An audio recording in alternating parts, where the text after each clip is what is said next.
Happy Friday, November 27th. So I did a thing yesterday. I did a couple videos that went pretty good, just sort of off the cuff, and then I decided to do a third one off the cuff, and it didn't go so well. So I pulled it off, and I'm going to redo it. It wasn't very good. I needed a little more thought, time, and maybe I shouldn't have been so tired too by the end of all that.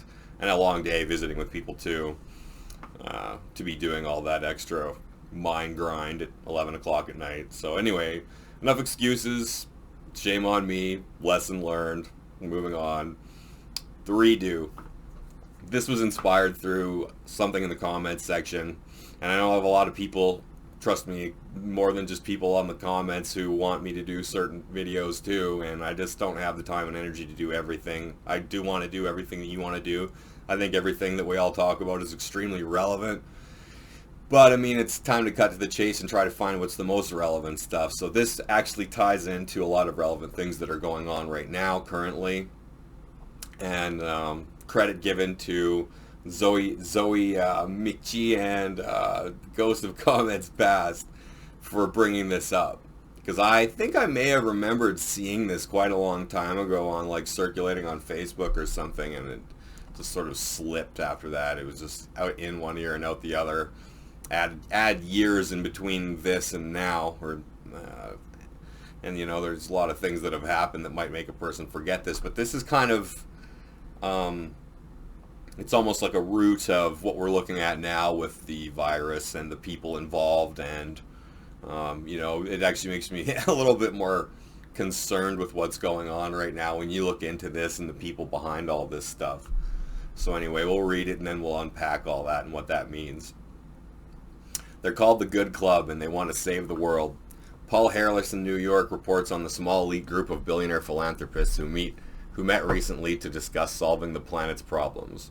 It is the most elite club in the world. Ordinary people need not apply.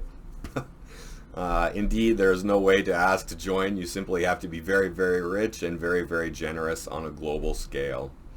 And so, it's rich and generous sounds good, but it depends on what you're giving your money to. So this is kind of a propaganda piece, in my opinion. No reason to have ever trusted The Guardian.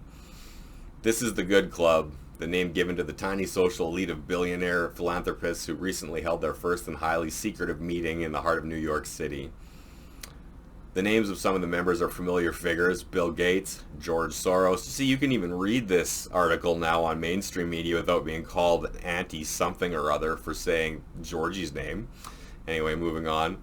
Warren Buffett, Oprah Winfrey, who loves buffet, David Rockefeller Jr., and Ted Turner. And also, notably, they don't mention it here, but also Michael Bloomberg was present at this meeting. It's possible they didn't include him in this because at the time he was a turncoat, lifelong Democrat supporter, but I believe at the time of this he was mayor of New York under the Republican banner, because as snakes do, they will change shapes and coats and be sneaky as they work their way through the government to achieve their goals. So at any rate, but there are others too, like business giants Eli and Edith Broad, who are equally wealthy but less well known. All told, its members are worth 125 billion as of 11 years ago. Obviously, this will be substantially more by now. Excuse me. So, Eli and Edith Broad. Who are Eli and Edith Broad? Well, Eli and Edith Broad were born in New York. Eli married Edith. Her father had a lot of money. They borrowed the money at the marriage to start a company where they were building houses that eliminated the basement, cut cost on the basement, and added a car park on it instead, or a garage. And they were able to do this for less money than a 2-bedroom apartment in New York at the time. So they made tons of money quick over a period of 4 years or something. I believe he got out and started doing other things with his money to leverage himself, trading, whatnot. I would say the most dangerous thing about him with his work is that he is committed to the philanthropic commitment to public education K-12. He wants to influence the education system. And if we see the way the education system is going right now, with critical race theory and other things like that being offered through K through 12, I think that he would be suspect in being involved with that myself. So he's highly involved with that, and yet despite all the money that they've given, there is no evidence that it's helped. They talk about the investment in education. Foundation has made $650 million in grants since it launched in 1999, so it's been active for 21 years now. And I don't see any change in the areas where they tried to make a difference. The areas they tried to make a difference was in students from undeserved communities. Underserved communities. So, I mean, you know, this is the thing that we're dealing with now with BLM. So, he's been working on this for 21 years and has had no success, or has he had the success that was intended to be had? I don't know. Interesting questions to ask, but there's no recognition for anything that I would say has gotten better. People are still upset about the state of schools in Democrat areas, and yeah, this guy isn't helping, it doesn't seem like to me. The other thing that I would consider with him that aligns with Mikey Bloomberg as well, and I kind of put these two on a kind of a similar path. They play similar roles as they invest in the future that they want. A scary future where these could be people undermining and subverting the country from the inside, is gun control. He has a huge problem with guns. He doesn't like the idea of people being able to defend themselves as per their constitution, to stand up against the tyrannical government. If the government wasn't tyrannical, why would they have people influencing them to take their guns away in the first place? That's my thoughts, roughly speaking, on it. Of course, that's a huge topic, and I'm not going to spend much time unpacking that. But he's down with that, and so is Michael Bloomberg. So let's talk about Mike Bloomberg for just a little bit here. I don't believe he was mentioned in this amongst these people, even though he attended this meeting, this first summit with Billy Gates at the head of it. He, like I say, he was there, so I guess I can confirm what I was asking earlier. Bloomberg was a lifelong Democrat until 2001 when he switched to the Republican Party for mayor. He switched to an independent in 2007 and registered again as a Democrat in 2018. So it could be exactly why they don't bother listing him in there, because he's a turncoat and they don't want to bring any attention to him. He just does what he has to do to maintain control. If we look, he endorsed the presidency of Bush, Republican. Why would he do that? I believe because of the Iraq War and everything surrounding 9/11. He's aiding that. That's who he wanted in to make sure that stuff happened, etc., etc. He endorsed Barack Obama, so now he endorses the exact opposite, but also big-time bomber of the Middle East. The war just kept going on over there. I believe that's just a continuation of this, what they want, as well as Hillary Clinton. Of course, we know Mrs. cackling about, we came, we saw, we killed Gaddafi and caused nothing but unrest in the region since then, including open-air slavery that no one really bothers talking about because it doesn't really suit their agenda. Sorry, not no one, not the mainstream media doesn't talk about it anyway. And he spoke at the Democratic National Convention. So anyway, he's also a big-time climate control guy. Like, oh no, we're going to need to reduce greenhouse gases and climate change. And that'll all tie into the agenda with the CO2 stuff that's going to come out next year, like I mentioned the other day in my video, that we're going to switch from fighting the virus to fighting ourselves to save the planet. And so we need that common enemy to unite us all against. That's been a plan for a long time, and it'll be us versus the planet. So we'll actually start attacking ourselves in order to save the planet, and in the process of attacking ourselves, we'll push ourselves back into the feudal box that we used to live in. So he's also a big dick on gun control. He is also a proponent of abortion and same-sex marriage. So when he goes under the guise of a Republican, you know that that's not what he's about. What he actually says he's into is what he's about. What he actually gives money to is what he's about. So anyway, that could be why he's not mentioned in the article, despite the fact he was at this meeting. So, at any rate. The meeting called by Gates, Buffett, and Rockefeller was held in response to the global economic downturn and the numerous health and economic crises that are plaguing the globe. It was in some ways a summit to save the world. And now this economic downturn is always because the people that they all work with and support have put the world under a banking system that you can never afford to pay it off. Even when you think you can, it's all good until the emergency comes. And then it's like spend, spend, spend, borrow, borrow, borrow. And now we've all been put into the biggest bubble ever created, and it was done through the forcing of privatization of banks being used for countries to borrow money from IMF. They've created a bubble that they know will eventually pop, and when it pops, they'll buy it all back like they continue to do every time there's a recession anyway. They all get bigger. Small guy goes out of business, they take that piece of the business. They don't even have to buy the building. They just, the fact he's gone means people will shop at, globalist shopping centers. So yeah, I mean, this is all set up.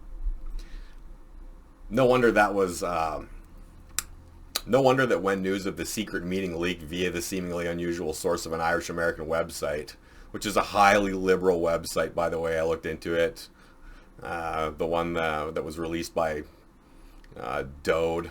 It talks about him later. We'll get into that.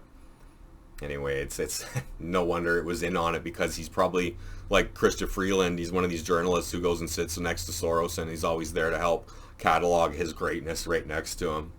So at any rate, it sent shockwaves through the worlds of philanthropy, development aid, and even diplomacy. It is really unprecedented. It is the first time a group of donors of this level of wealth has met like that behind closed doors in what is essence a billionaires club, said Ian Wilhelm, senior writer of the Chronicle at the Chronicle of Philanthropy magazine. The existence of the Good Club has struck many as a two-edged sword. On one hand, they represent a new golden age of philanthropy, harking back to the earlier 20th century when the likes of Rockefeller, Vanderbilt, and Carnegie became famous for their good works. Again, propaganda, because they don't really talk about the fact that Rockefeller and Carnegie especially were involved in eugenics programs, sponsoring it in Germany, that led to the Nazi ideas of eugenics as well. They were ultimately behind all of that stuff. Anyway, yet the reach and power of the Good Club are truly new. Its members control vast wealth, and with that wealth comes huge power that could reshape nations according to their will.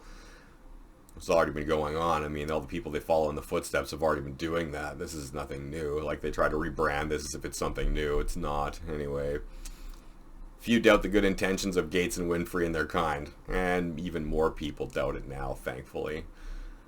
They have already improved the lives of millions of poor people across the developing world, but can the richest people on Earth actually save the planet? See, they make this claim, and I don't believe that it's true. They will state this because of, say, the vaccines, and mainly that's really what it's about. But they don't do things like get water going for people in Africa. They just keep giving them vaccines. They don't really develop the land. They just keep giving them vaccines. Kind of funny how that works. The president's house of Rockefeller University is on the Upper East Side of Manhattan. The university's private campus full of lush green trees lies behind guarded entrances and a metal fence. I wonder why that is. It overlooks the East River, only a few blocks away from the United Nations. Isn't that special? It's probably an underground tunnel to the United Nations from there. It was here at 3 p.m. on 5th of May that the Good Club gathered. The university's chancellor, Sir Paul Nurse, was out of town, but at the request of David Rockefeller Jr. had allowed the club to meet at his plush office official residence. The president's house is frequently used for university events, but rarely can it have played host to such a powerful conclave. The fact they pulled this off, meeting in the middle of New York City, is absolutely amazing, said Neil Dode, an Irish journalist who broke the story on the website irishcentral.com. So this is the website I'm talking about that it mentioned earlier, and it is nothing but like a left-wing rag-a-lag-a ding-dong. Whatever. I'm not going to bother going through it too much. You can take my word for it, but there it is if you want to look at the stuff they talk about. No thanks, go away.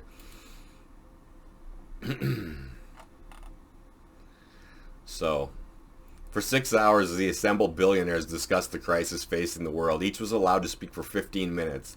The topics focused on education, emergency relief, government reform, and the expected depth of the economic crisis and global health issues such as overpopulation and disease.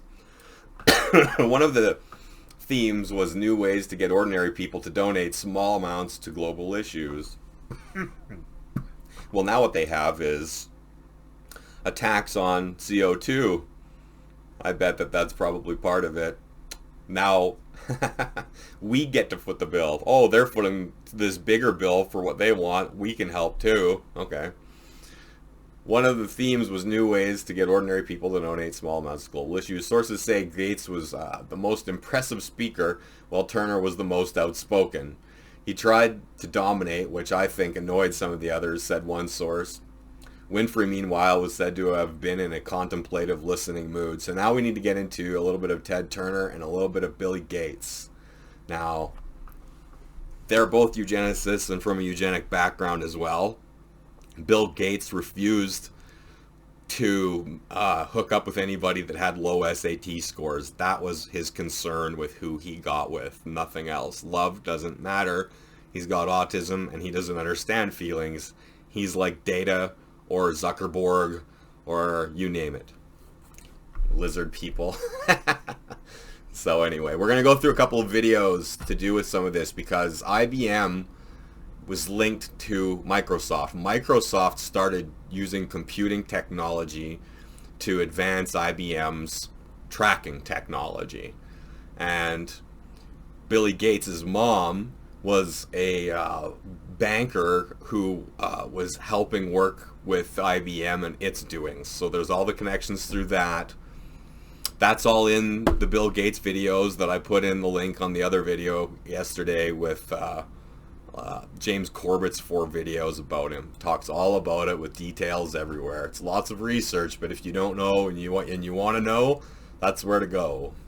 So we'll watch this. This is the writer of a book called IBM and the Holocaust, and he talks about some of the facts that happened that he wrote about that no one disputes. It's absolutely true that IBM helped keep track of everything that the Third Reich wanted to look for. And they were complicit with it because they knew what programs they had to write through their punch card system at the time, the early computers, right? So we'll watch this.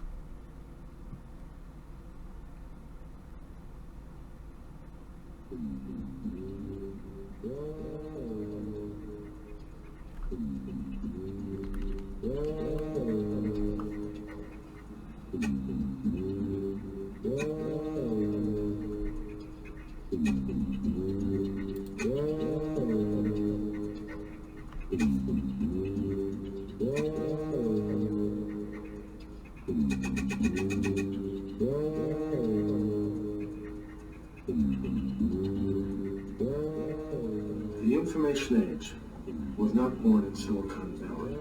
It was born in Berlin in 1933. When I say the information age, I specifically mean the individualization of statistics. This leap across the labyrinth of human understanding occurred when the Hitler regime wanted not only to control its population, but to persecute its individual citizens.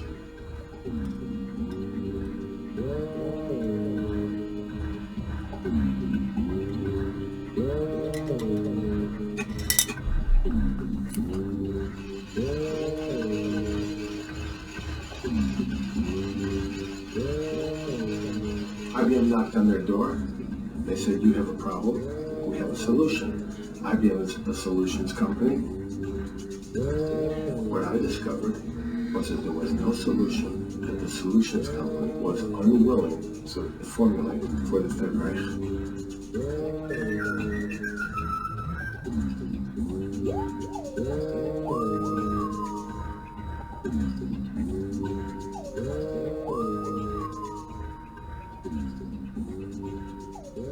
IBM was, of course, aware what the technology was being used for, because they had to ask not only what information was to go into a punch card application, but what information the Nazis wanted to bring out of it. By cross-tabulating 24,000 cards per hour, the Reich could quickly identify exactly how many Jews of Polish extraction were in Berlin.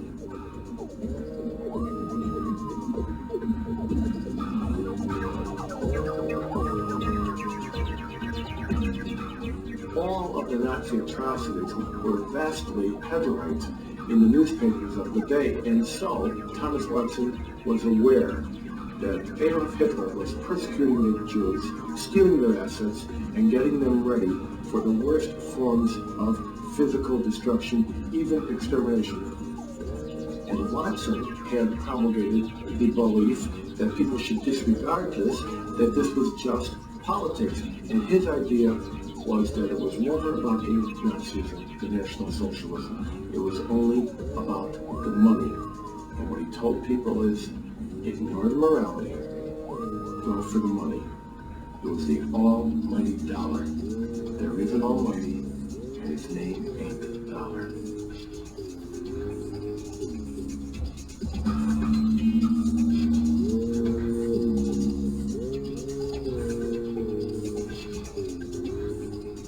They controlled their Nazi-occupied subsidiaries through Switzerland, and everything ultimately funneled down to an office in New York. Interesting to note, controlled through Switzerland, which is where Davos meets with Mr. Klaus Schwab. It was globalization before you knew the word existed. It was globalization before the word appeared in the English language.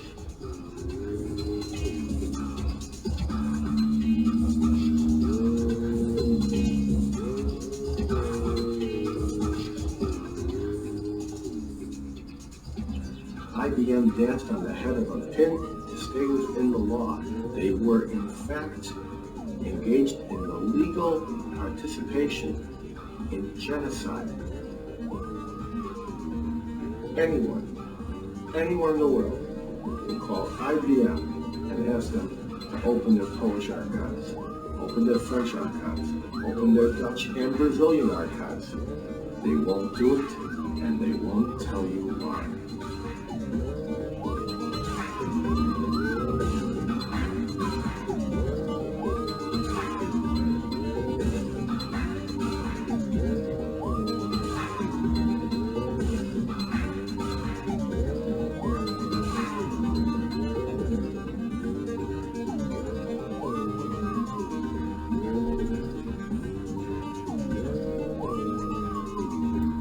So I'll put a link to that in the description, so you can just go and find that and watch it if you want. Boom, boom. Or sorry, not find it, just jump to it. Now, we got to talk about Ted Turner. Teddy Turner. Well, he's a eugenicist as well. He tries to cover it up with bullshit, and we got some pretty good footage right here of some super brave, super awesome journalists giving him a super hard time, and him incriminating himself. So yeah, that's cool. Let's do that. And I'll put the link in this in the description as well.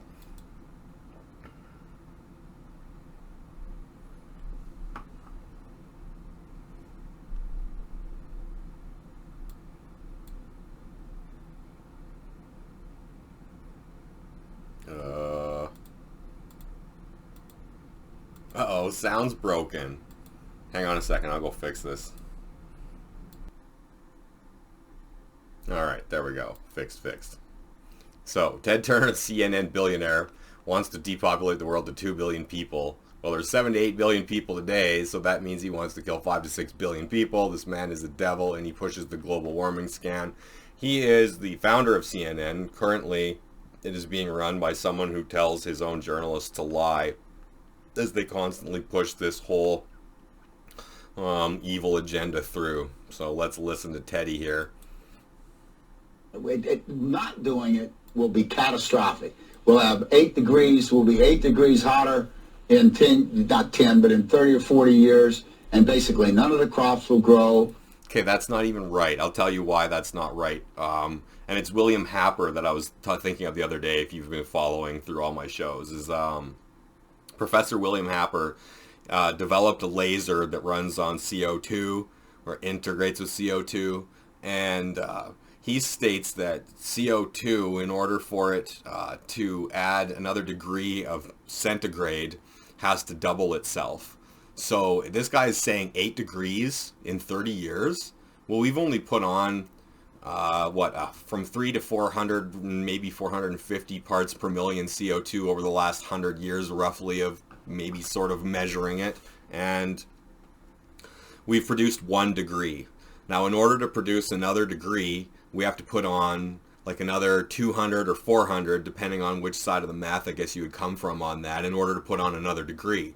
And then it'll double again, which means we have to now add an additional 800 parts per million, and then 1600 parts per million, and then 3200 parts per billion. And that only gets us up like, what, 5 degrees, I think I've gone through the math for now. It sure as hell isn't any 8 degrees. To get that much higher, we'd be at 6,000, 12,000. That's not going to happen. He's lying. He's full of shit. He's another Al Gore. He's using this climate hysteria to push their modern eugenics approach to the situation of overpopulation. And that's a video we will do. I'm going to go over Willie Happer maybe today. We'll see. At any rate, it'll come. But the importance of all this right now is that this good club are all eugenicists, every last one of them. Most of the people will have died, and the rest of us will be cannibals. Civilization will have broken down. The few people who are left will be living in a failed state like Somalia or Sudan, and living conditions will be intolerable. The droughts will be so bad there'll be no more corn growing. Not doing it is suicide. Just like dropping bombs on each other, nuclear weapons is suicide. So we've got to stop doing the 2 suicidal things, which are hanging on to our nuclear weapons, and globalization. And then after that, we've got to stabilize the population. When I was born, so what's wrong with the population? I mean, with too many people. That's why we have global warming. We have global warming because too many people are using too much stuff. But if there were less people, they'd be using less stuff. And that's not true, because most of the warming happened between 1900 and 1950, long before we had hit that population growth after the Second World War. Fucking, he's a liar. There's no reason for him to be walking around. Mr. Turner, I was wondering if you think it's a good idea to reduce 90% of the population because we are being overpopulated by a lot of... 90%. 80? Prince Philip said 80, sir. I go with 85. I think 2 billion is about right. Just another side note, Prince Philip, the Queen's husband, he said that if he was able to reincarnate, he'd come back as a deadly disease and wipe out humanity. Right, me too, thank you. Exactly. One-child policy. Can you speak about your population control, saying you want to reduce the population to 95% extermination? You said you want a one-child policy, but you have 5 kids. It doesn't make any sense. The youngest one is 40 years old. All right, but understand. And I think the world population then was 3 million. But that's what the Nazis did with eugenics, sir. They wanted to destroy humanity. Pay detail. You don't got to tell you. I'm not even doing nothing wrong. Can you tell? I wonder how many kids his kids have, as he makes excuses for the oldest one is, or the youngest one is 40. I wonder how many kids his 5 kids each have. Tell me what I did wrong. You don't have permission here. Yes, I do. I'm a legitimate person. I'm on the list, so I'm not even doing nothing illegal. You talk to the management. Ted Turner, you're an enemy of humanity, and your Nazi-like policies won't be tolerated. I don't want to give you any trouble. I'm just trying to ask my questions. And that's what I'm trying to do. I'm leaving, okay? Don't worry about that. Why do you want to destroy humanity, sir? You're an enemy of humanity. The Nazis support eugenics too. I'm on a public sidewalk and you cannot touch me. No, this is a public sidewalk. Get it straight. I'm just talking to him. I go to stand actually to the... So what'd you do at the Bilderberg group? That's where you decided your eugenics policy? Is it when the Bilderberg? Just like the Nazis did, exterminated the Jews with eugenics. You're doing the same thing nowadays, trying to exterminate the normal people. Is 80% of the population enough? Polio vaccine Is 80% enough? 90%? And who's going to decide who lives and dies? Be ashamed of yourself. You are not our leader. National sovereignty will prevail, and we will not have a new world order. We won't have a one world government. The elite won't be in charge because the people and national sovereignty will always prevail, sir. Eugenics is no laughing matter, sir. Depopulation is no laughing matter. Your silence shows complicity, sir. Ted, who's going to decide who lives and dies over your eugenics population program? You're no better than a Nazi. How do those guys walk around like that? I swear. How do those guys do that? How do they walk around with those big ass balls like that? That's so awesome. In 1996, you were quoted as saying that the world should be reduced by 95% ideally. World population? World population, correct. For that. I believe in stabilizing the population, but I might have said that. I don't know. 96 was a long time ago. Yes, it was, sir. But you are the nation's largest private landowner. So wouldn't that be a contradiction? Acres are concerned, not value. A lot of desert in there. Yeah, but if the world is too populated, and you are the U.S.'s largest landowner, isn't that a contradiction to want the world to be depopulated by 95%? No, because I've had about 50,000 bison on that land. I bought it so we could bring back the bison. They were at the verge of extinction. But sir, what's more important, the human race or the human race or bison? Can't answer, runs away. That's pretty funny. So anyway, I'll put a link to that video. We'll go back over here for a little bit. That's where we ended, overpopulation and disease topics. Not doing it Hey, will be catastrophic. You hang on here, Teddy. I'm talking. Right, there we go. That the group should have met at all is indicative of the radical ways in which philanthropy has changed over the past 2 decades. The main force behind that change is Gates and his decision to donate almost all his fortune to bettering the world. Unlike the great philanthropists of former ages, Gates is young enough and active enough to take full hands-on role in his philanthropy and craft it after his own ideas, which is a lie. That example has been followed by others, most notably Soros, Turner, and Buffett. Indeed, this new form of philanthropy, you know what's funny, I've never really heard Buffett being much into this kind of shit, but I guess. Where retired elite businessmen try to change the world has even been dubbed as BiLLaNthrOpy after Gates. Another description is philanthro-capitalism, which is that what is leading to the World Economic Forum and the Great Reset, is some sort of philanthro-capitalism where you buy the world into being communist and essentially fascist under the techno-fascism of Microsoft, IBM, Facebook, Google, BiLLaNthropy. Anyway, yet the implications of the development of philanthro-capitalism are profound. It was fitting that the Good Club was meeting near the UN. The club members' extreme wealth makes it as powerful as some of the nations with seats inside that august chamber. Proponents of philanthro-capitalism would argue that they are also more effective in doing good for ordinary people. Indeed, the club's members have given away about $70 billion in the past 12 years. That is far beyond what many individual countries can afford to do with their own special policies and aid budgets. And through the use of NGOs, you can guide that money right where you want it to go, instead of the countries deciding what's best for themselves. Go away, black thing. Sorry, I mean, thing. Whatever. Anyway. They have assets that rival the social spending budgets of many countries, said Provincial Paul Servich, director of Boston College's Center on Wealth and Philanthropy.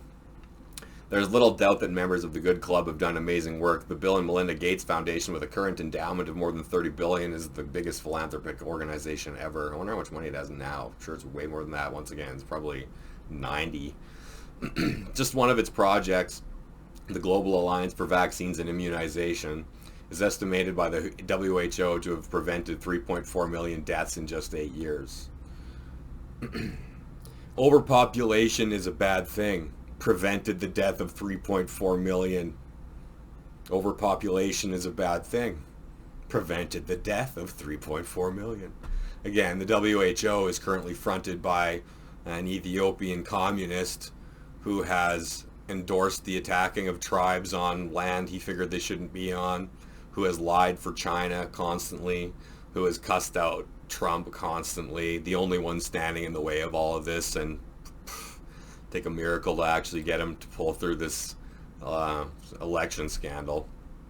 Anyway, the Soros Foundation has done valuable work setting up democratic institutions and independent media across the former Soviet bloc. These titans of philanthropy have also started a trend among the slightly less wealthy.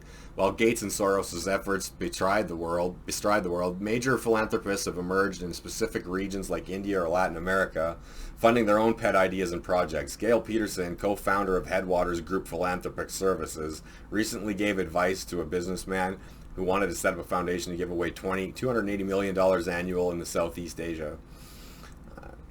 He told us, "I want to be just like Bill Gates," she said. Yeah, sounds like a really good guy.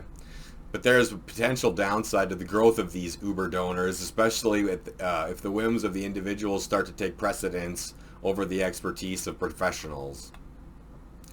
That's the strange truth, is that giving away billions of dollars is difficult and fraught with risk. There can be waste, mismanagement, and poor investment. At the same time, it can actually do harm. If you are putting enormous amounts of money into a community that can't cope with it, then you can implode that community, Peterson said. I was trying to contemplate yesterday, what are the ways that they wouldn't be able to cope with it? Dumping money somewhere into something that doesn't actually put that money to good use. What are the causes of that? Well, if you're giving it to people who've never had lots of money before, they don't know how to make it, they don't know where it comes from, and so when they spend it, they don't have any mind of where to get more anyway, so it will always be a handout. I believe that's part of the case. And then I also think that constant donations leaves a lot of hands getting greased, and by the time the money even gets there, it's not doing what it should. And there could be people within those ranks that set it up for failure so that this scam can keep going. We'll talk about that a little bit more too when we read the Carnegie Corporation's letter that it wrote in response to essentially that. Others are even more outspoken at the growing dominance of a tiny handful of billionaires in the development sector. The problem with any good club is that all the people might not be good. It seems to me, from what I can tell, none of the people are good in this one. Or at least not good in universal definitions, said Louise Uwagu, a Rwandan-born founder of the Canadian education charity Positivision. There's also the issue of accountability. Even the most repressive of national governments is on some level beholden to its own people, or has the capacity to change and reform under popular pressure. But who votes for the good club? That's just it. Nobody does. That's why nobody's happy with any of this. They're just ramming their stuff through, and everything to do with what's going on right now is getting ratioed so hard. Nobody likes it. You can see the people voting with their thumbs down on everything. And yeah, I mean, it's pretty clear who's actually running the show here. Such skeptical sentiments might spring from the good club's decision to meet in secrecy in New York. Yeah, such secrecy in New York. I wonder why that would be suspicious. In many ways, it was understandable. Again, propaganda piece. Let's see what they say. All its members are sensitive about privacy because of their unique mixes of fame and wealth. The cohort nature of the decision has also allowed them to speak freely about sensitive issues. I think they just wanted to be able to be candid. The secrecy allowed that, said Wilhelm. Sensitive issues. Like when Bill Gates jokes about not being able to have a death panel, and he laughs at that too.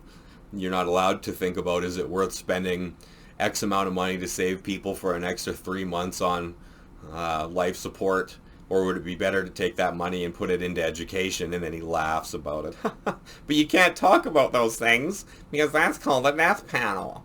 So I mean, like I said, they're no good at covering for themselves. I was thinking about this the other day when I was talking about this stuff with me dear old mom.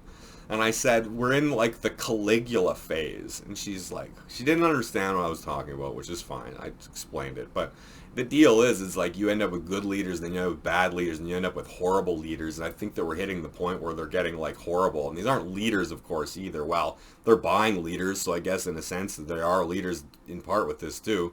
But they're all in that Caligula zone. They're all these corrupt, weird, sex-obsessed, drug-obsessed leaders who think that they know what's best for the world.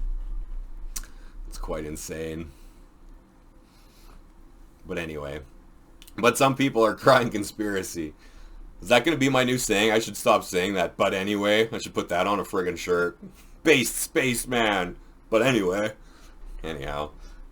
Shit. And okay, moving along. The cloak and dagger aspect of the meeting has prompted some to accuse the Good Club of being a sort of Bilderberg group for philanthropy, which it absolutely is. All these people are linked to the Bilderberg group of philanthropy, which is the earliest philanthropic groups that also started doctoring up all the eugenics, Margaret Sanger, Gates, etc. Like, there's lots of them. Anyway. Carnegie, for sure.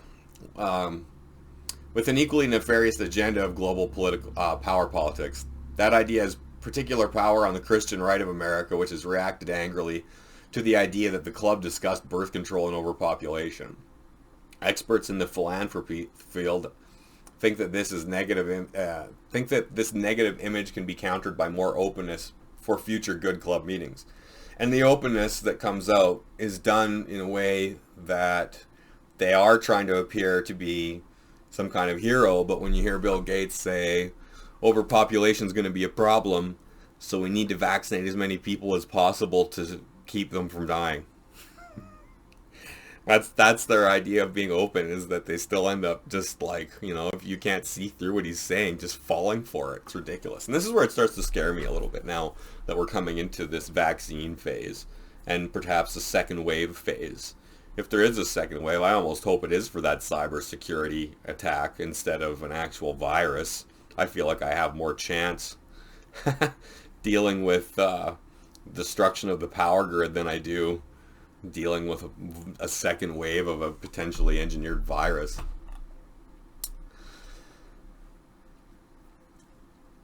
If they do hold more meetings, and every indication is that they will, I think people would want them to be more in public. After all, they can make decisions that affect millions of people's lives, said Wilhelm. That is true. If the members of the Good Club wish to wield their undoubted power, they may have to get used to the idea of doing it more openly and figuring out how to do that. So the great American tradition of great donors, Bill Gates is now at the head, and every person they list underneath him, they paint them as how awesome they were. I'm not even going to bother reading most of this. Focusing on combating diseases in the developing world. So even back then and still to today, that is their solution for curing every problem in the developing quote-unquote world, where they ransack it for its minerals to build their products like phones and computers, and drug them up with vaccines that are laced with HIV sometimes, etc., etc. Claim that overpopulation is a problem and yet are trying to solve it with drugs instead of fixing people's water supply would be one of the main things, and then just helping build soil would be the next. So I don't necessarily trust when you start thinking about anything that the WEF says. Nothing that they say they want will come true. It'll all just be a matter of putting people in a safe zone and letting everyone who disagrees go be somewhere else, which could be bad news. If it goes that far. I don't even see it going that far. How do you get people to do that?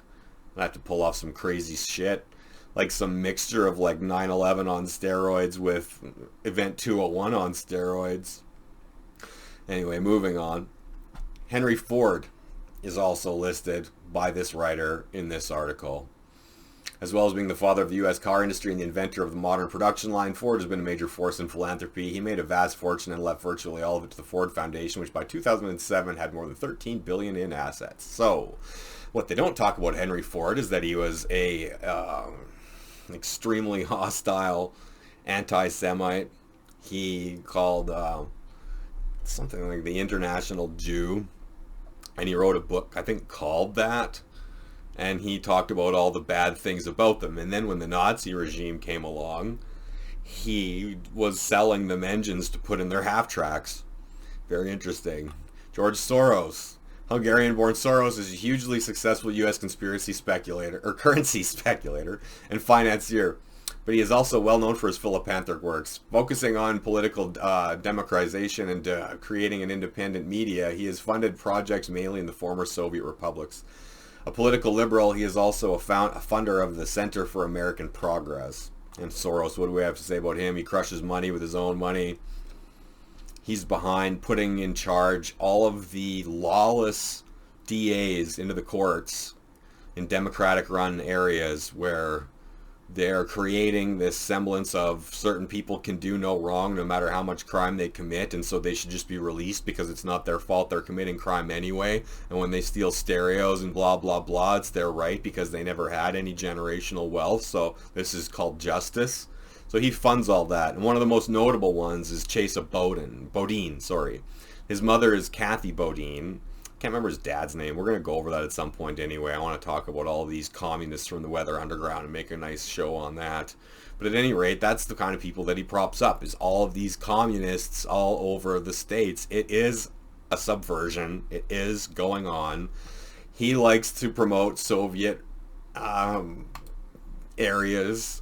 I don't know how much disconnect there is from people there, people here, communism, people trying to fund neo-communism and rebranding it essentially.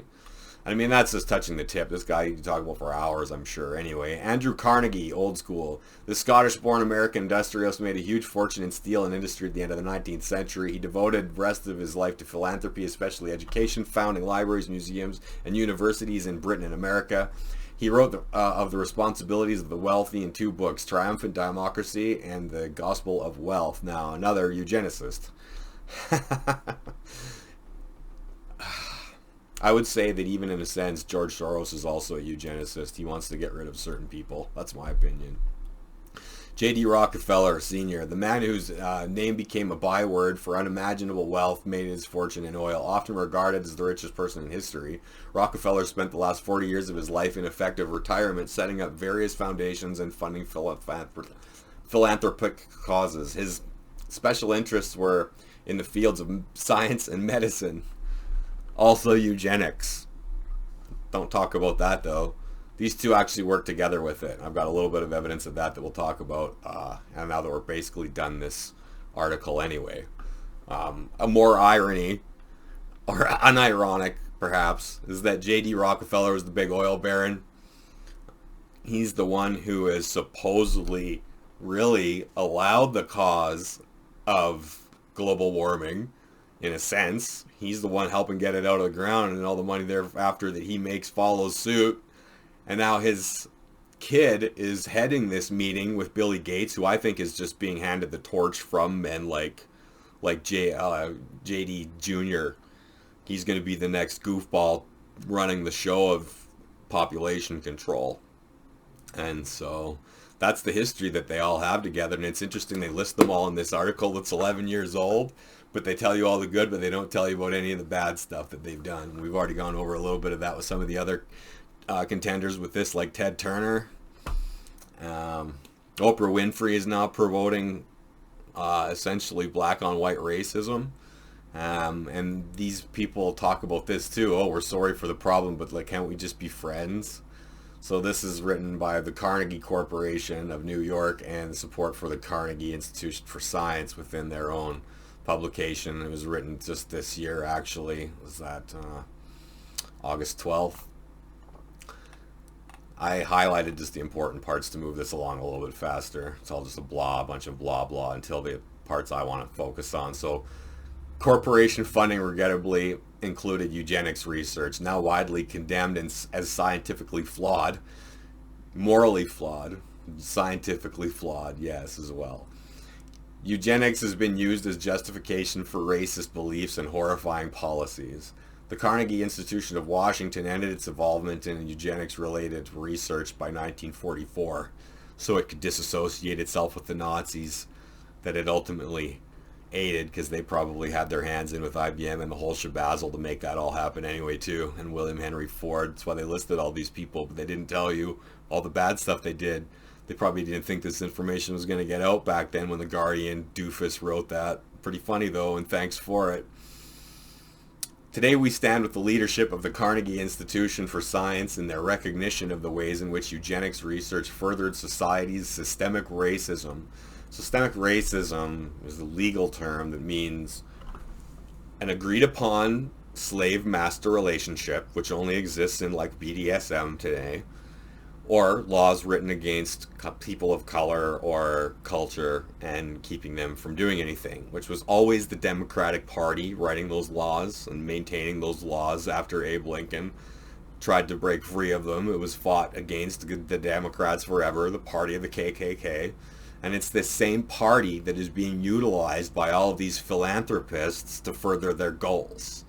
Like, do you see the big picture? I hope this is a good big picture exercise for people who might not see as many connections as they have before.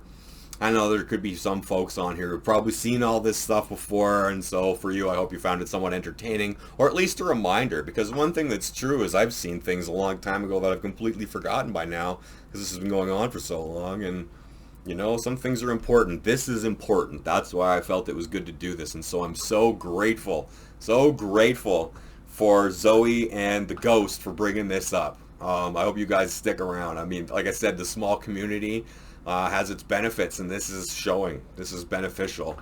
So that's great. That's excellent. I love it. I love it. I love it. So now, I mean, they're also now going to try to counteract all of the shit that they caused by saying that they're going to become more committed to a more diverse, equitable. That's where all this equity talk is coming from too, is that maybe they're trying to make up at least the image for it. An inclusive organization in their dedication to ensuring the integrity of the broader scientific community. Despite the tens of millions of dollars in old school money that we dumped into this shit, now here's a little bit of information to connect all this as well. J.D. Rockefeller Sr. and Jr., part of the Rockefeller Foundation, founders of the Rockefeller Foundation, as well as Frederick Taylor Gates. No relation to Bill, not that I could find, nonetheless. And we will go to the eugenics aspect of the Rockefeller Foundation. Beginning in the 1930, Rockefeller Foundation provided financial support to Kaiser Wilhelm Institute of Anthropology, Human Heredity, and Eugenics, which later inspired the conducted eugenics experiments in the Third Reich. The Rockefeller Foundation funded Nazi racial issues even after it was clear that this research was being used to rationalize the demonizing of Jews and other groups. Up until 1939, the Rockefeller Foundation was funding research used to support Nazi racial science studies at the Kaiser Wilhelm Institute of Anthropology, Human Heredity, and Eugenics. Queer. Reports submitted to Rockefeller did not hide that these studies were being used to justify, but Rockefeller continued that the funding and refrained from criticizing this research so closely derived from Nazi ideology. The Rockefeller Foundation did not alert the world to the nature of German science and the racist folly that German anthropology promulgated, and Rockefeller funded for years after the passage of the 1935 Nuremberg racial laws. So they continued to fund it despite all that. They were complicit in it, as was Watson from IBM complicit, as was Henry Ford complicit in it. They all knew what was going on, and they all allowed it to happen. And connection to the bankers and the similarities between World War I and World War II that I think are the biggest takeaways is that you had artificial depressions, and then you also had attempts to reconfigure Israel through the banks. And so all of this looks like it could have potentially just been rigged and planned to happen, perhaps in order to fulfill biblical prophecy, so that people would start to believe it, and then they would just believe in their minds that it was all true. For true believers, they think it's all supposed to happen. Even for true believers, I suppose you could say it says in the Bible that they know not that I put those evil thoughts in their head, says God. And so they just do their evil, and they're just all working their way into the end plan anyway. That's some other stuff that I know not everyone's interested in, but nonetheless, it's relevant. It's what people think. It's popular. It's relevant. So the Rockefeller Foundation, along with the Carnegie Institution, which is he is also mentioned in this, was the primary financier of the Eugenics Record Office until 1939. So there you have it. So I mean, that's, I guess, me roughly tying all this stuff together that all traces back to the good club and a good number of the players in it. and people who were given a tip of the hat in this 11 years ago. Again, probably with no forethought that I would be sitting here reading this today, helping draw this all together with the help of other people, because that's what it's always been about anyway. There's no one.